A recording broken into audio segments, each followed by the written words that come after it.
Bonjour et bienvenue à l'Église Jésus-Christ Roi des Nations pour ce nouveau message de culte de ce 1er mars 2026. Je vous souhaite vraiment à cette occasion que Dieu vous fasse rentrer dans la saison qu'il a prévue d'avance. Oui, Dieu est un Dieu de saison.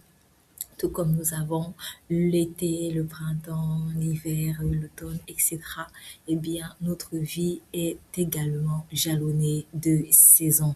Donc, il y a des saisons dans ma vie, il y a des saisons dans ta vie. Ces saisons, sont différentes selon les uns et les autres. Et ces saisons aussi, même dans chacune des vies particulières, elles ont différentes durées. Donc, par exemple, que l'été d'une personne va durer une certaine, je sais pas moi, bon, j'invente, 6 ans, et puis son hiver va durer 1 an, comme son hiver peut durer 1 an, son été 6 ans, etc. Bref, c'est juste pour vous dire que les saisons de nos vies, nous n'avons pas à les comparer parce que nous les vivons différemment, étant donné que nous sommes des personnes différentes, appelées à faire des choses différentes. Donc, chacun est unique. Oui, Dieu est un Dieu de saison. Tu es en train de vivre peut-être une saison qui n'est pas facile. Ce n'est pas éternel. Ça va s'arrêter et puis tu rentreras dans une saison beaucoup plus joyeuse. Mais cette saison qui est un peu difficile est aussi nécessaire pour ta croissance, nécessaire pour ton affermissement, nécessaire pour ta sanctification, nécessaire pour que Dieu puisse accomplir au travers de toi ce qu'il a toujours voulu. Voilà. Donc ça, c'était mon petit message d'encouragement. Nous allons poursuivre aujourd'hui avec l'étude de la porte de l'Orient dans le cadre de la grande thématique les portes de Jérusalem. Nous avons vu déjà un premier épisode à propos de la porte de l'Orient la semaine précédente. Et qu'est-ce que nous avons retenu?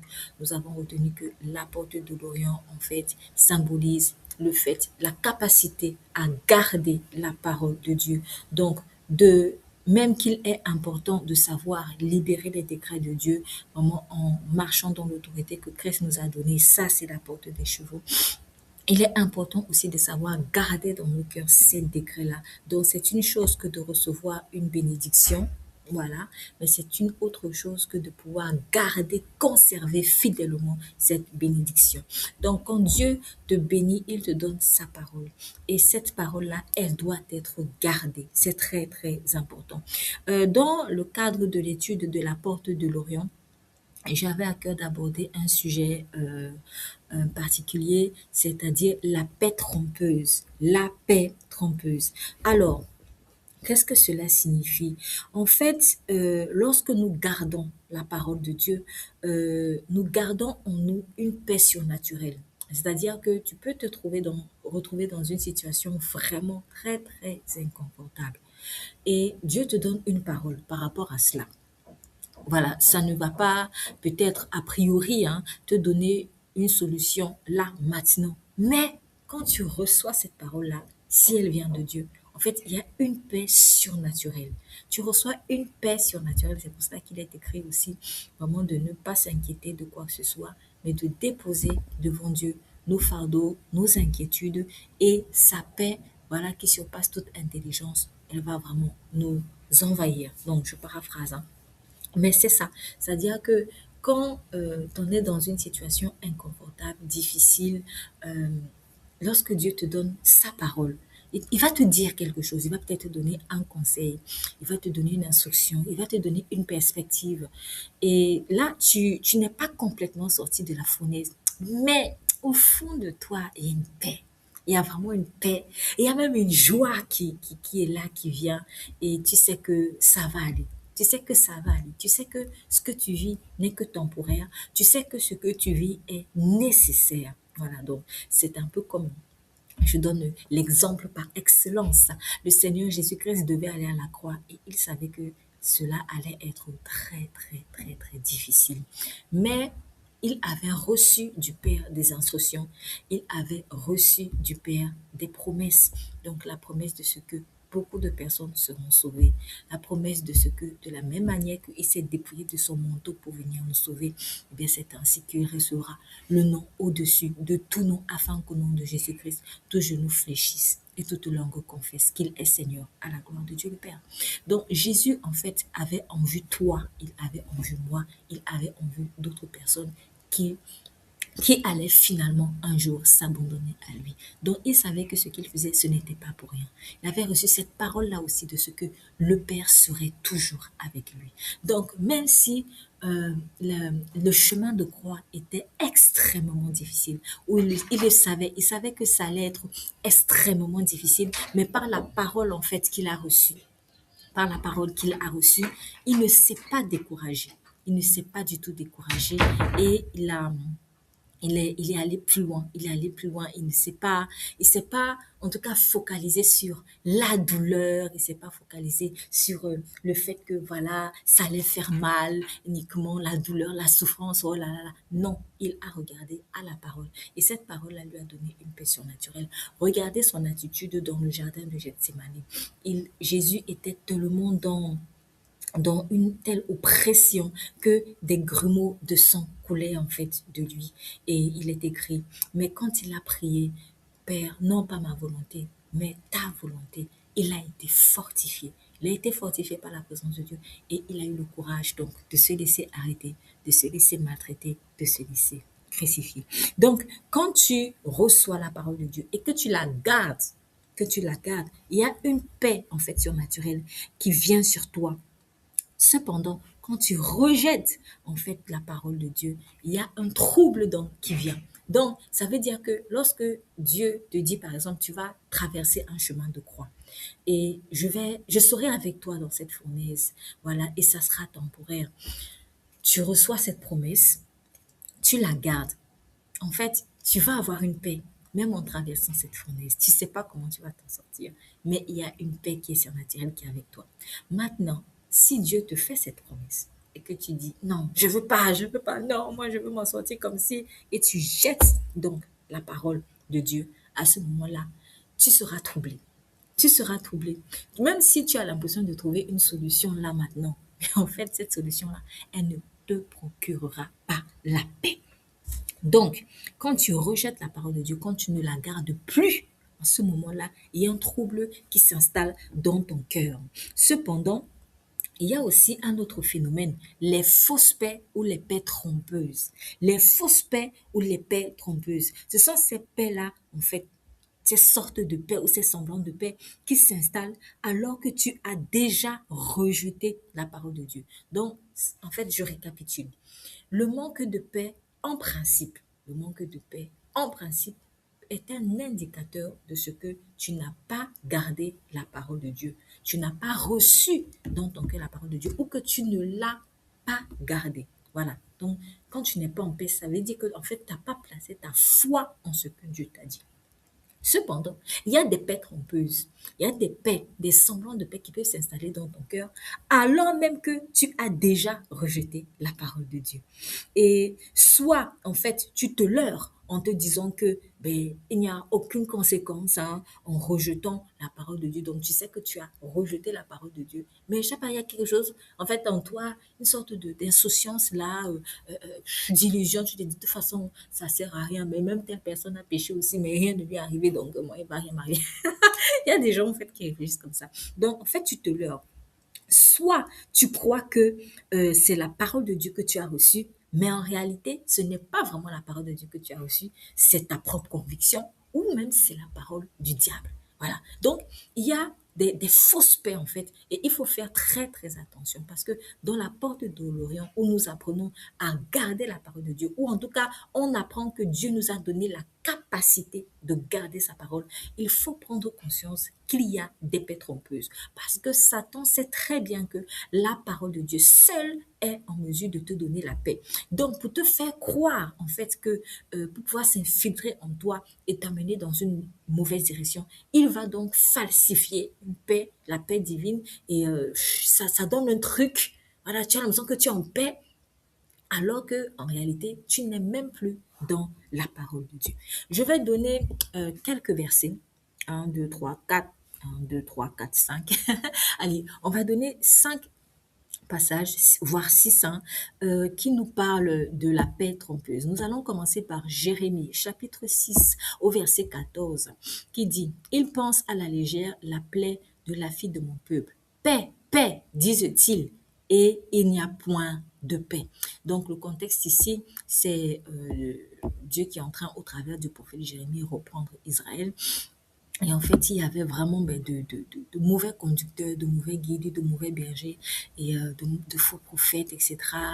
Les sacrificateurs étaient faux aussi. Et entre eux-mêmes, les Israélites, ils se disaient, non, paix, paix, il y a la paix, il y a la paix, il y a la paix. Et pourtant, c'était l'urgence. Il y avait urgence. Il y avait urgence. Il fallait absolument revenir à Dieu. Il y avait urgence parce que Babylone allait bientôt venir fracasser. Babylone allait bientôt venir frapper.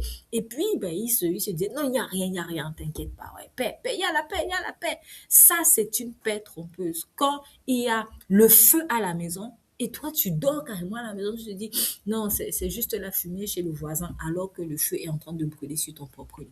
Donc, voilà, il y a des paix trompeuses quand on a déjà ignoré la parole de Dieu et on se flatte. Voilà, on se flatte. Et il dit dans Jérémie 6,14, il pense à la légère la plaie de la fille de mon peuple. C'est-à-dire quoi? Imaginez quelqu'un, excusez-moi, hein, qui a une maladie dite incurable ou bien très très difficile à guérir ou plus ou moins grave. Voilà.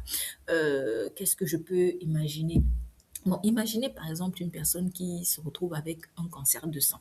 Voilà, je ne le souhaite à personne. C'est vraiment pas une bonne chose. Et crois que si tu es tombé malade, Jésus-Christ a déjà porté cette maladie.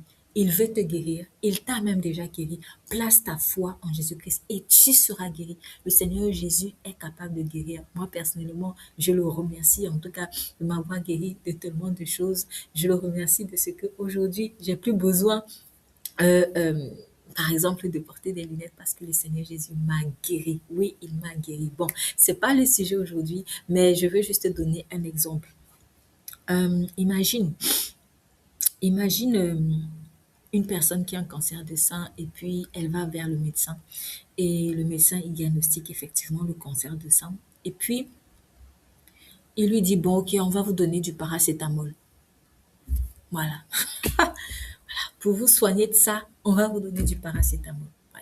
Bon, en tout cas, à ma connaissance, le paracétamol à lui seul ne peut pas extirper un cancer de sein ou même quelques cancers qu'il s'agisse. Donc, oui, en fait, quand Dieu dit il pense à la légère la plaie de la fille de mon peuple, c'est-à-dire que quand les gens sentaient le trouble, ils se disaient, mais est-ce que vraiment même, est-ce qu'il n'y a aucun problème? Parce que ce que Jérémie dit quand même, bon, ça a l'air grave et autres.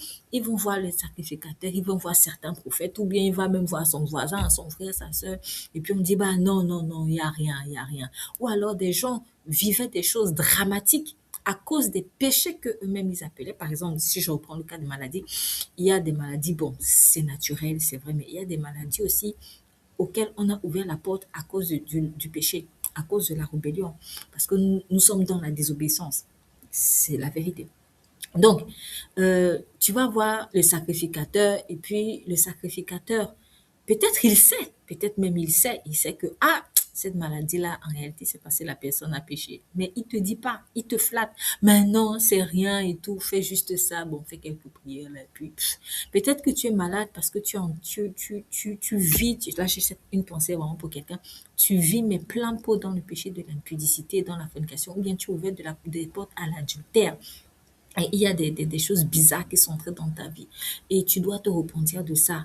Et tu es même peut-être parti voir un prêtre et voilà, et puis il t'a dit de faire certaines prières et autres. Mais en réalité, tu n'as pas confessé ce péché-là.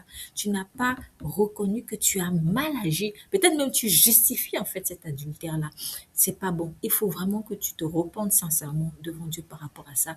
Et quand tu vas te repentir et décider de ne plus recommencer par la puissance du Saint-Esprit, tu verras, la maladie va partir d'elle-même. Je connais des personnes qui sont tombées malades parce qu'elles ont fait du commérage. Alors là, je remercie le Seigneur pour cette expérience, mais en fait, ça avait été pour moi vraiment l'occasion de mesurer à quel point notre langue vraiment nous crée des problèmes.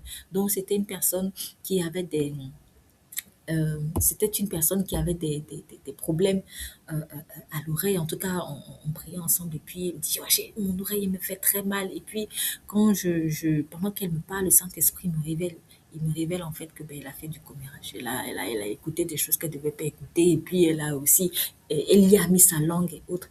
Et là, je lui ai posé la question, dis-moi, est-ce que quelqu'un n'est pas venu par hasard se plaindre de toi? Vous avez parlé d'une façon bizarre et tout. Elle me dit d'abord au début, non, je lui dis, réfléchis bien. Et puis, elle me dit, ah ben oui, en fait, oui, j'ai mon amie, vraiment, elle se plaignait de ses enfants. Et autres. Bon, en apparence, elle se plaignait de ses enfants, mais en réalité, elle est en train de faire du commérage vis-à-vis de ces personnes. Donc, même si c'est ton enfant, un être humain, c'est un être humain. En tout cas, elle a mal parlé. Elle a mal parlé. Et là, voilà, la maladie s'est attachée à son oreille. Donc là, je lui ai dit, on va même pas prendre l'autorité, il n'y a même pas besoin. Repends-toi seulement, ça va partir seul. Et ça avait déjà mis un certain temps. Elle s'en est repentie. Et puis, quelques temps après, voilà, le mal d'oreille a disparu. J'ai d'autres exemples comme ça que je peux donner, mais ce que je veux dire vraiment, c'est que oui, il y a des maladies qui viennent dans nos corps parce que nous avons péché. Donc, toutes les maladies ne sont pas le fruit d'un péché. Il y a certaines maladies qui peuvent s'attacher à des personnes, bon, peut-être pour un manque d'hygiène, vraiment pour, je sais pas, un manque de sagesse. Ça, c'est sur le plan naturel. Ça peut aussi être des attaques. Voilà, Job, par exemple, il est tombé malade, mais il a juste été attaqué. Ça arrive. Mais il y a des maladies aussi qui viennent parce que nous-mêmes, on a ouvert des portes à l'ennemi à cause du péché. Donc, Israël, en tout cas, à cette époque-là, avec Jérémie, vivait vraiment dans le péché. Donc, imaginez donc quelqu'un qui il pêche, il y a des conséquences, il va voir le sacrificateur, mais le sacrificateur lui dit paix, paix. Non, non, non, il n'y a rien, il n'y a rien, il n'y a rien. Alors que c'est grave, il faut dire la vérité à la personne. Il faut dire la vérité à la personne parce que derrière cette vérité, il y a sa délivrance. Vous connaîtrez la vérité vous affranchira. En tout cas, cette personne n'a pas gardé la parole et comme elle n'a pas gardé la parole, le mal est entré et on vient lui dire paix, paix, paix. Et elle va partir en se disant, de toute façon, c'est rien, c'est pas grave et tout. Et pourtant, le mal là, est en train de s'agrandir dans sa vie. Voilà. Nous avons également Jérémie 8, verset 11. Jérémie chapitre 8, verset 11 à 12. Ils pensent à la légère la plaie de la fille de mon peuple. Paix, paix, disent-ils, il n'y a point de paix. Ils seront confus car ils commettent des abominations. Ils ne rougissent pas, ils ne connaissent pas la honte. C'est pourquoi ils tomberont avec ceux qui tombent. Ils seront renversés quand je les châtierai, dit l'Éternel. À plusieurs reprises, quand même, dans le livre de Jérémie, Dieu fait ce reproche-là. Il pense à la légère, la fille de mon peuple. Il ne faut pas donner du paracétamol quand quelqu'un est en phase terminale d'une maladie. C'est pas ça qui va le guérir. Il faut traiter le problème à la racine, dire la vérité, même si elle choque, même si elle peut secouer la personne. Mais cette personne a besoin d'être libérée. Pour ça, il faut dire la vérité. Il ne faut pas lui dire, paix, paix, non, il n'y a rien, il n'y a rien, alors qu'il y a le feu. Voilà, c'est très, très important. Ézéchiel 13, verset 10. Ézéchiel chapitre 13, verset 10. Ces choses arriveront parce qu'ils égarent mon peuple en disant paix, quand il n'y a point de paix. Et mon peuple bâtit une muraille, eux, ils la couvrent de plâtre. Voilà. Je vais lire ce passage dans... Allez, on va dire français courant pour que ce soit plus facile pour quelqu'un d'autre. Les prophètes trompent mon peuple en affirmant que tout va bien quand tout va mal. Les gens de mon peuple construisent un mur et eux se contentent de le recouvrir de badigeons. Voilà. Donc, c'est-à-dire que les gens érigent de faux murs et puis on vient, on les couvre aussi. Hein. Ça me fait un peu penser à ce reproche que le Seigneur Jésus avait fait à certains tombeaux blanchis. Tombeau blanchi. Il y a à l'intérieur, tu vois, c'est-à-dire, ce sont des ossements et pourtant on a couvert. C'est comme une poubelle remplie de détritus, d'excréments, tout ce que vous voulez, mais on embellit, on met même le papier cadeau. Ouais. Ah ben oui, c'est comme ça que nous vivons en fait. C'est-à-dire que nous gardons des choses tellement sales en nous, tellement mauvaises dans nos cœurs. Et puis on se flatte, on emballe, on se dit non, il n'y a rien. Paix, il y a paix, il y a paix. Alors qu'il n'y a pas la paix. Oui, Dieu est un Dieu de paix. Mais la paix de Dieu vient lorsque tu marches, tu suis Jésus en fait.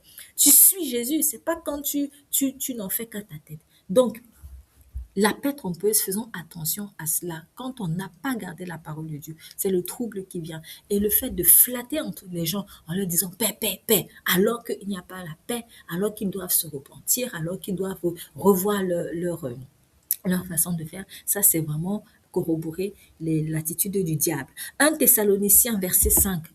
1 Thessaloniciens chapitre 5 plutôt, verset 3 dit ceci. Quand les hommes diront paix et sûreté, alors une ruine soudaine les surprendra, comme les douleurs de l'enfantement surprennent la femme enceinte et ils n'échapperont point.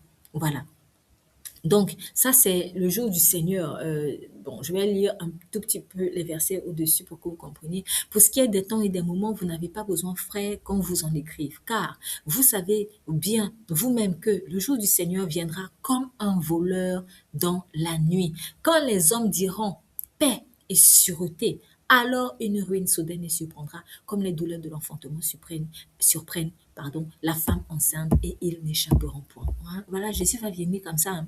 Il viendra un moment où le monde dira, ça y est, on a trouvé toutes les solutions à nos problèmes. Voilà, on a trouvé la solution au problème de, je sais pas moi, de famine, au problème de pauvreté, voilà, on a trouvé au problème de discrimination. Il y a la paix, il y a la paix, il y a la sûreté. Tu es en train de dormir sur tes deux oreilles et puis boum, l'enlèvement arrive, ou Jésus arrive et tu pensais que tu étais en paix alors que tu n'étais même pas vraiment en paix avec Dieu. Vous voyez? Donc, certaines personnes, quand Jésus reviendra, elles seront surprises. Pourquoi? Parce qu'elles croiront être en paix avec Dieu, alors qu'en réalité, elles n'étaient pas du tout en paix avec Dieu. Pourquoi? Parce elles ont refusé d'amender leur voix. Donc, Jésus viendra dans un contexte où les gens seront en train de se leurrer en se disant qu'il y a paix, alors qu'au fond, il n'y a pas de paix. Deutéronome, chapitre 29, verset 19. Que personne, après avoir entendu les paroles de cette alliance contractée avec serment, ne se glorifie dans son cœur et ne dise « J'aurai la paix, quand même je suivrai les penchants de mon cœur et que j'ajouterai l'ivresse à la soif. » Je reprends. Que personne, après avoir entendu les paroles de cette alliance contractée avec serment, ne se glorifie dans son cœur et ne dise « J'aurai la paix, quand même je suivrai les penchants de mon cœur et que j'ajouterai l'ivresse à la soif. » Voilà. Donc, Dieu est en train de faire alliance avec son peuple et dit, ah, quand vous entendez ces paroles-là, ne vous trompez pas vous-même en vous disant, de toute façon, j'aurai la paix même si je fais ce que je veux. J'aurai la paix même si je ne compte que sur ma sagesse, au lieu de compter sur la sagesse des dieux, comme il est écrit, compte sur la sagesse, fie-toi à la sagesse de Dieu et non pas sur ta propre sagesse. Voilà. Donc, il y a des gens qui se disent, de toute façon, j'aurai la paix. Moi, je pense qu'il faut que j'agisse comme ça. Et donc, voilà. On ne cherche pas à savoir comment Dieu veut que tu agisses. Mais toi, tu agis comme toi, tu penses. Et puis, tu te dis, de toute manière, j'aurai la paix comme ça. Non, il ne faut pas se tromper soi-même. Ésaïe 32, verset 9. Ésaïe 32, verset 9. Femme insouciante, levez-vous, écoutez ma voix. Filles indolentes, prêtez l'oreille à ma parole. Ici, Dieu est en train de donner un avertissement aux femmes de Jérusalem et il les qualifie d'insouciantes, il les qualifie d'indolentes. Une personne qui est insouciante, en fait, c'est une personne, elle réalise même pas, en fait, elle réalise pas ce qui est en train de se passer. Voilà, elle vit dans l'insouciance en fait. Et dans l'insouciance, il y a un tout petit peu de naïveté. Mais quand on voit le contexte dans lequel Dieu est en train de parler à ces femmes, c'est pas juste un contexte de naïveté. C'était des personnes qui avaient vraiment choisi leur voie. Elles avaient choisi leur voie et elles se disaient, mais, de toute façon, comme dans Deutéronome 29, 19, même si je suis les penchants de mon cœur, il n'y aura rien. Hein? Il y a des plus grands pécheurs. Il y a des gens qui parlent comme ça ou qui pensent comme ça. Il y a des plus grands pécheurs. Dieu doit les punir, ne les punit pas. Et c'est moi qui va venir punir. Non, non, si je fais ça, c'est bon. Il ne va rien me faire. Fais très, très attention. Il ne faut pas comparer ta vie à une autre personne. Voilà, à celle d'une autre personne. Donc, la paix trompeuse, c'est un peu ça. Avec les passages que nous venons de lire, vous voyez que Dieu en parle. Dieu en parle dans sa parole.